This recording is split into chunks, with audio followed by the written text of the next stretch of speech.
നമ്മുടെ മുത്തശ്ശി കഥകൾക്കും നാടൻ പുരാണങ്ങൾക്കും ഐതിഹ്യ കഥകൾക്കും എല്ലാം എത്രയോ സിനിമാവിഷ്കാരങ്ങൾ ഉണ്ടായിട്ടുണ്ട്. എന്നാൽ ലോക ചാപ്റ്റർ 1 ചന്ദ്ര വ്യത്യസ്തമാകുന്നത് തലമുറകളായി പാടിയും പറഞ്ഞും പതിഞ്ഞ മിത്തിനെ നവകാല പരിസരങ്ങളോട് വിളക്കി വെച്ചതിലെ അനന്യമായ വഴക്കത്തിലാണ്.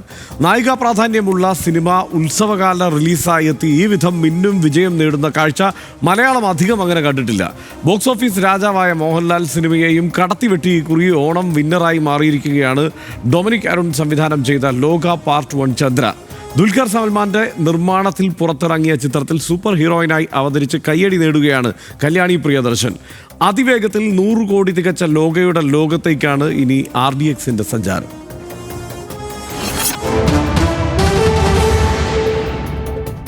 സനീഷ്, ഇത് ഇപ്പം ഞാനിന്ന് രാത്രി പടം കാണും. ഹിറ്റാണ്. ഞാൻ നാളെ രാവിലെ കാണും. ബാക്കി നമുക്ക് അപ്പം പറയാം. എന്തായാലും ഇതൊരു ചരിത്ര സംഭവമാണ്. കാരണം ഒരു സ്ത്രീ പ്രാധാന്യത്തോടെ വരുന്നത്, അത് നായികാ പ്രാധാന്യമുള്ള ഒരു സിനിമ ഇത്രയും വലിയ കളക്ഷൻ നേടുന്നത് ദക്ഷിണേന്ത്യയിൽ ചരിത്രത്തിൽ ആദ്യമായിട്ടാണ്. പ്രിയദർശനായിരുന്നു ഓണക്കാലത്തെ ഭരിക്കാറ് നമ്മുടെ കാലത്ത്. മകള് ഭരിച്ചു തുടങ്ങി. ഇപ്പൊ പക്ഷേ മകള് അതും പ്രിയദർശൻ മോഹൻലാലിനെ ഒരല്പം താഴോട്ട് കൊണ്ടുപോയിട്ടാണ്. ഹൃദയപൂർവ്വത്തെക്കാൾ വലിയ ഹിറ്റാണ് ലോക എന്നാ പറയുന്നത്. അതെ അതെ, എന്തായാലും എല്ലാ സിനിമകളും വിജയിക്കട്ടെ. പക്ഷെ ഇതൊരു കൗതുകമായി തന്നെ നിൽക്കുന്നു. വലിയ ഗംഭീര വിജയമായിട്ട് അല്ലേ.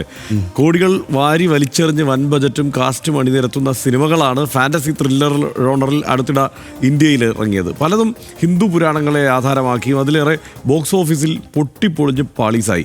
പലതും തീവ്ര ഹിന്ദുത്വ പ്രൊപ്പഗാൻഡ സ്വഭാവം ഏതുമില്ലാതെ കാണിച്ചു. അവിടേക്കാണ് കേവലം 30 കോടി രൂപ മാത്രം മുതൽ മുടക്കി ഇറങ്ങിയ സ്ത്രീ കേന്ദ്രീകൃതമായൊരു മലയാളം ഫാന്റസി ത്രില്ലർ കസേര വലിച്ചിട്ടിരിക്കുന്നത്. ഇന്ത്യയിലെ ഏറ്റവും കോസ്റ്റ് എഫക്റ്റീവായ ചലച്ചിത്ര വ്യവസായം മലയാളമാണെന്നും ഒന്നാം നിര ക്രിയേറ്റർമാർ ഇവിടെ ഒരുപാടുണ്ടെന്നും ആവർത്തിച്ച് തെളിയിക്കുകയാണ് ലോക പാർട്ട് 1 ചന്ദ്ര. ഒപ്പം സൂപ്പർ താരങ്ങളെക്കാൾ സൂപ്പർ കണ്ടന്റിനാണ് മലയാളി കൈയടിക്കുന്നത് എന്നും ഒരിക്കൽ കൂടി തെളിയിക്കുന്നു ലോകയുടെ മിന്നും വിജയം.